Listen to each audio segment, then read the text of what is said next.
A vida tem tempestades que chegam sem aviso. De repente, os ventos sopram forte, o medo cresce e parece que o barco vai afundar. Mas mesmo quando as águas se agitam, Jesus continua presente.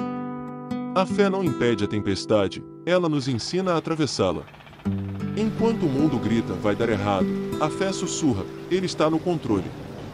Quando o coração confia, o impossível se torna caminho.